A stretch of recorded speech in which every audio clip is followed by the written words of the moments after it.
కార్తీక దీపం ఈ రోజుటి ఎపిసోడ్లో అయితే జ్యోత్స్న దీపాన్ని చంపడానికి నరసింహతో కలిసి ఒక డీల్ అయితే సెట్ చేసుకుంటుంది. నరసింహ ఇంటికి వచ్చి మర్యాదగా పోస్ట్ ఆఫీస్ డబ్బులు, ఆ ఊర్లో పొలం అమ్మేశారు కదా, ఇల్లు అమ్మేశారు కదా, ఆ డబ్బులు కూడా నాకు ఇచ్చేయండి, మర్యాదగా ఇస్తే బాగుంటుంది, నేను ఎలాంటి గొడవ చేయకోకుండా ఇక్కడి నుంచి వెళ్ళిపోతాను, మీరు కనుక ఆ డబ్బులు ఇవ్వకపోతే నేను ఏదైనా చేస్తాను అని నరసింహ కయ్యానికి కాలు దువ్వుతాడు. ఇక అనసూయ కూడా నువ్వు ఎంతంటే నేనెంత అన్నట్టుగా ఏం చేస్తావో చేసుకోరా, నీకు ఒక్క రూపాయి కూడా ఇవ్వము, ఏం చేసుకుంటావో చేసుకో, అదైనా నా తమ్ముడి ఆస్తినా వాడి కూతురికే దక్కాలి కానీ నీకెవరికో ఎందుకు ఇస్తానురా, నేను ఇవ్వను కాక ఇవ్వను అని అనసూయ అంటుంది.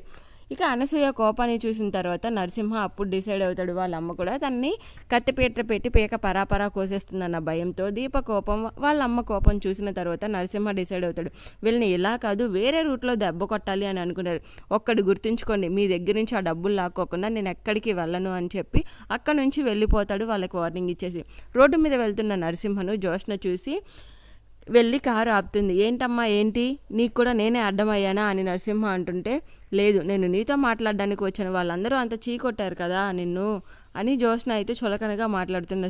నా గురించి అంత తక్కువ అంచనా వేయకు, నేను డిసైడ్ అయితే ఏదైనా చేయగలను, ఏమైనా చేయగలను అని నరసింహ అంటాడు. అయితే దీపను ఏం చేయాలనుకుంటున్నావు ఏంటి, దీపను ఏమైనా చేయగలను నేను, కానీ దీపను ఏమైనా చేస్తే నేను కోర్టులో ఇరుక్కోకూడదు, అలాగా నువ్వు నన్ను తప్పిస్తాను అని ఒక్క మాట చెప్పు చాలు, దీపను నేను ఏమైనా చేసేస్తా, కావాలంటే చంపేస్తా కూడా అని అంటే, మీరు ఊ అనండి అంటే, సరే ఊ అంటున్నాను, దీపను అయితే చంపేస్తాను జాగ్రత్త, మిగతా విషయాలన్నీ మీరే చూసుకోవాలని జ్యోత్స్న నరసింహ ఇద్దరూ కలిసి డీల్ అయితే కుదుర్చుకుంటారు.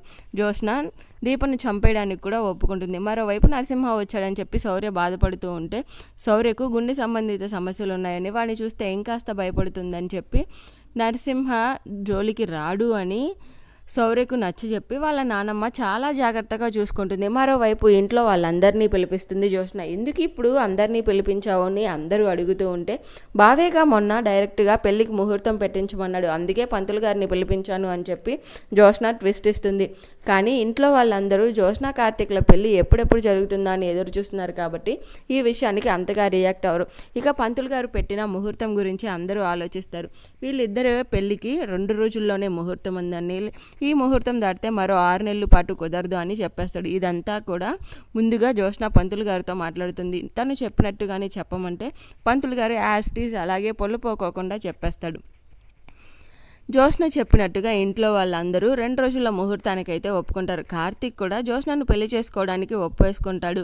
2 రోజుల్లోనే జ్యోత్స్న కార్తీక్ల పెళ్లి. మరోవైపు కార్తీక్ దీప దగ్గరకు వచ్చి స్వప్న కాశీల పెళ్లి ఎలా చేయాలని ఆలోచిస్తూ ఉంటే, మొన్న జ్యోత్స్న విన్న మాటలు స్వప్న కాశీల పెళ్లి గురించి కాదని కార్తీక్ దీపల పెళ్లి చేసుకోబోతున్నారని అనుకుంటుంది.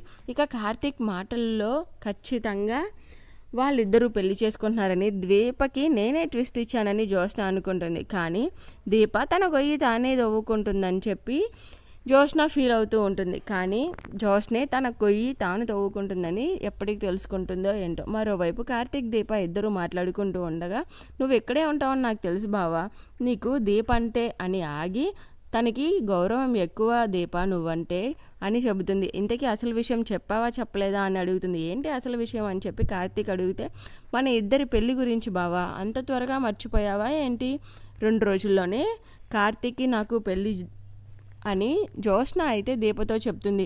చాలా సంతోషం, చాలా మంచి న్యూస్ చెప్పావు, మీ ఇద్దరి పెళ్ళి నేను దగ్గరుండి చూసుకుంటాను అంటే, అప్పటి వరకు నువ్వు ఉండాలి కదా అని చెప్పి జ్యోత్స్న అంటుంది. ఎందుకంటే ముందుగానే నరసింహతో నిన్ను చంపేయడానికి డీల్ కుదుర్చుకున్నా కదా, నా పెళ్ళికి నువ్వు రావులే, మా ఇద్దరి పెళ్ళి నువ్వు చూడలేవులే అని చెప్పి జ్యోత్స్న అయితే మనసులో అనుకుంటుంది.